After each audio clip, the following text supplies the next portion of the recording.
Assalamualaikum warahmatullahi wabarakatuh.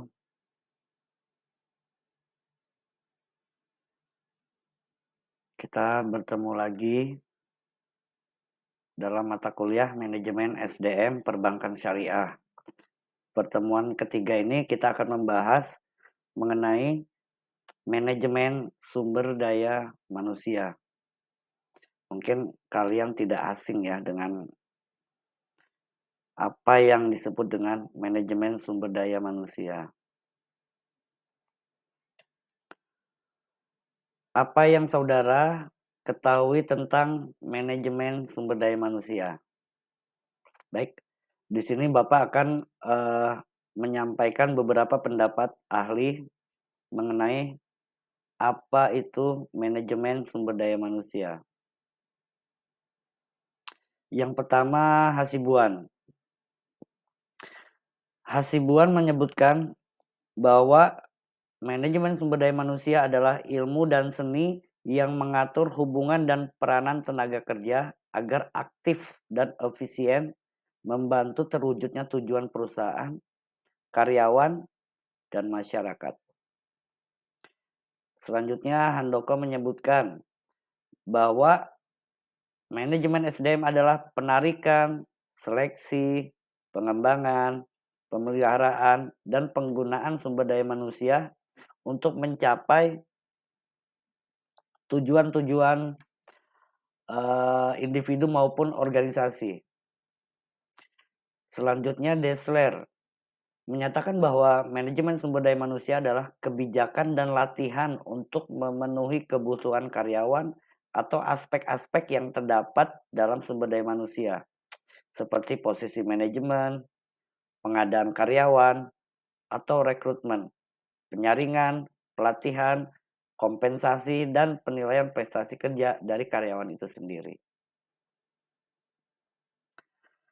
Dari ketiga definisi manajemen SDM ini dapat disimpulkan bahwa manajemen SDM adalah penerapan manajemen berdasarkan fungsi untuk memperoleh sumber daya manusia yang terbaik bagi bisnis yang dijalankan organisasi. Dan bagaimana sumber daya manusia yang terbaik tersebut dapat dipelihara dan tetap bekerja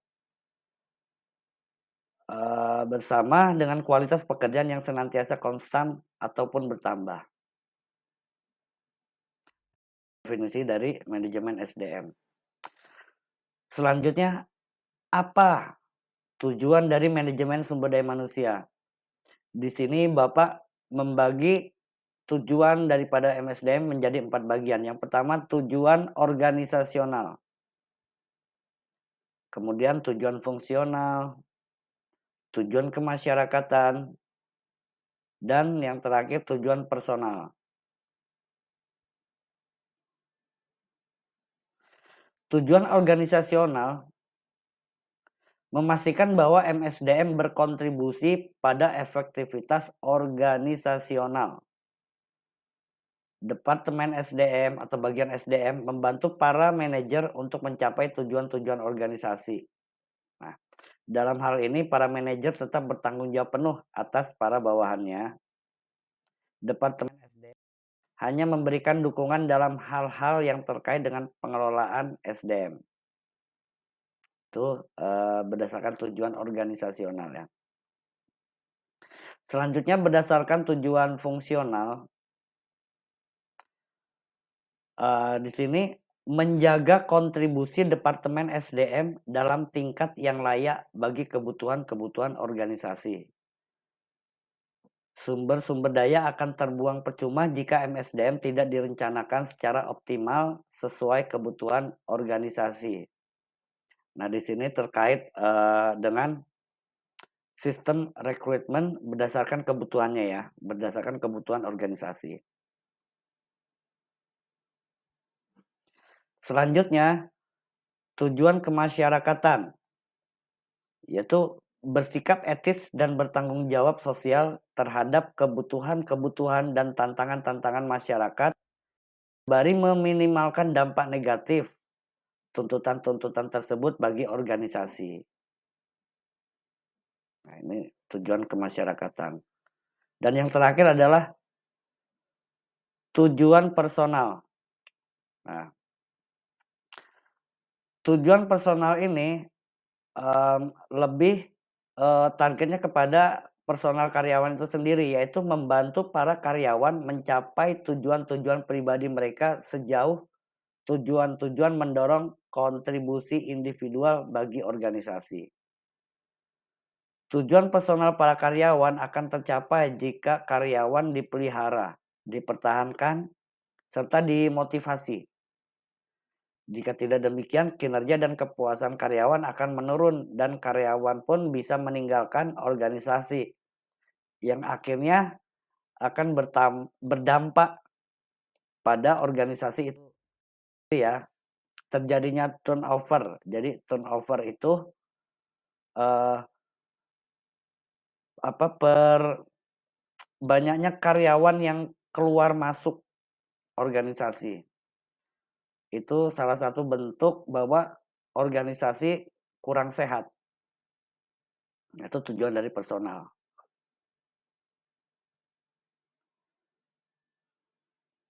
Selanjutnya, kita akan membahas apa fungsi dari MSDM.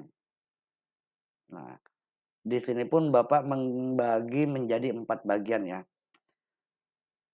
Yang pertama yaitu persiapan dan seleksi atau staffing. Nah, di sini kaitannya dengan sistem rekrutmen ya. Di antaranya yang pertama analis dan desain jabatan. Selanjutnya perencanaan SDM. Kemudian rekrutmen dan seleksi. Jadi sebelum kita merekrutmen seorang tenaga kerja, kita analis dulu kira-kira tenaga tersebut akan difungsikan ke bagian apa. Nah, bertugas di mana.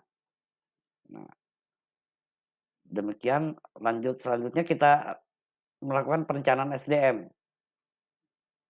Ya, kira-kira SDM di bagian A dibutuhkan berapa personil, bagian B dan sebagainya.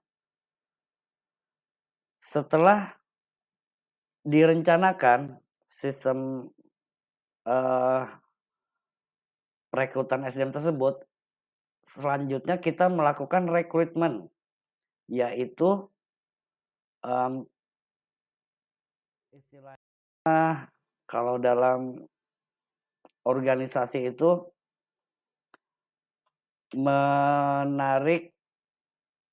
bukan menarik ya, perusahaan membuka lowongan tenaga kerja.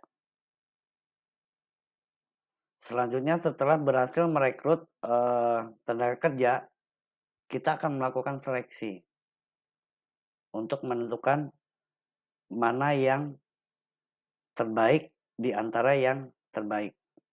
Oke. Itu fungsi yang pertama. Selanjutnya, yang kedua fungsi pengembangan dan evaluasi. Di sini beberapa kegiatan dalam pengembangan dan evaluasi. Di antaranya ada orientasi.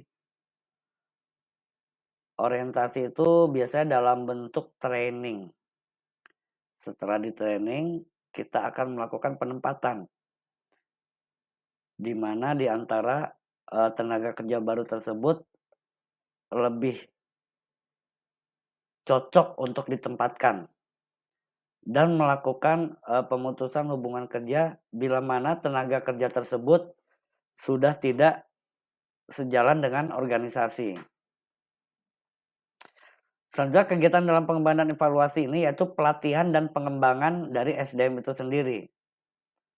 Dilakukan workshop, kemudian dilakukan pelatihan untuk pengembangan kompetensinya. Selanjutnya ada perencanaan karir. Dalam fungsi yang kedua ini ada perencanaan karir, yaitu biasanya kita lihat dari kinerja dari tenaga kerja itu sendiri. ya. Cakupannya berdasarkan penilaian kinerjanya. Oke. Selanjutnya fungsi yang ketiga yaitu kompensasi dan proteksi.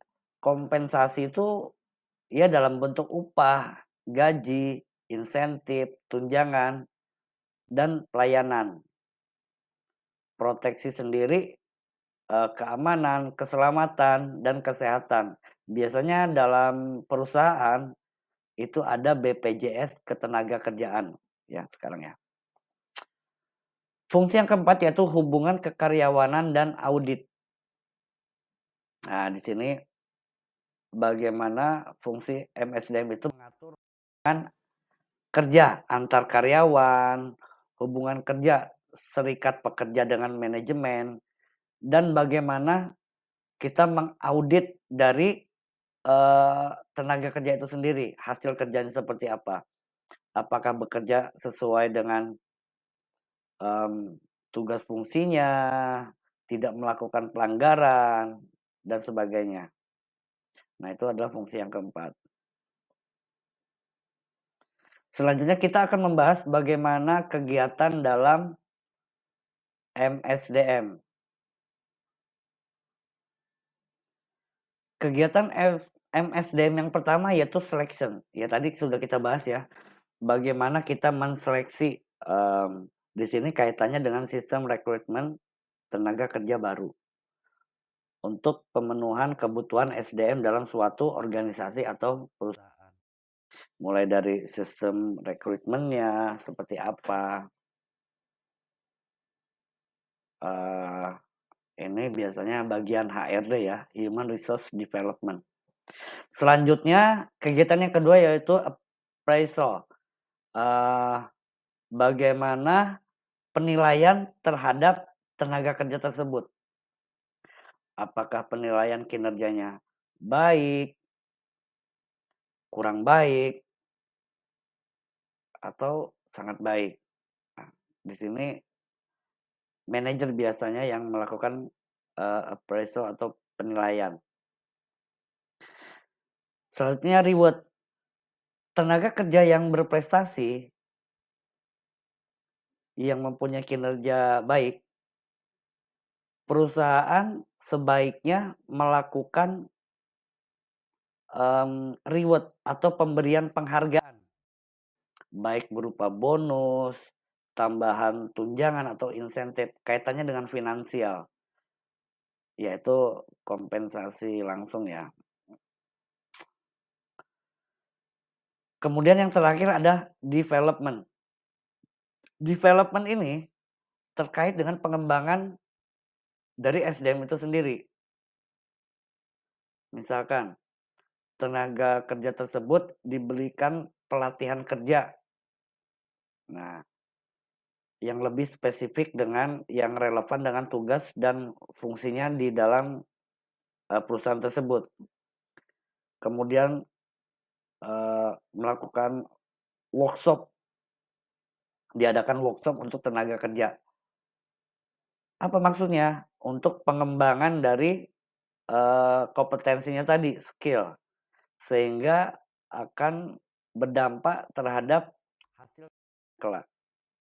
Nah, itu beberapa kegiatan dalam MSDM.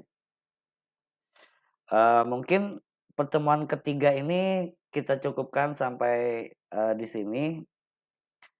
Mudah-mudahan kalian paham dan mengerti apa yang telah Bapak sampaikan. Kita akhiri perkuliahan ketiga ini dengan mengucapkan hamdalah. Alhamdulillahirrabbilalamin. Wabillahi taufik wal hidayah. Wassalamualaikum warahmatullahi wabarakatuh.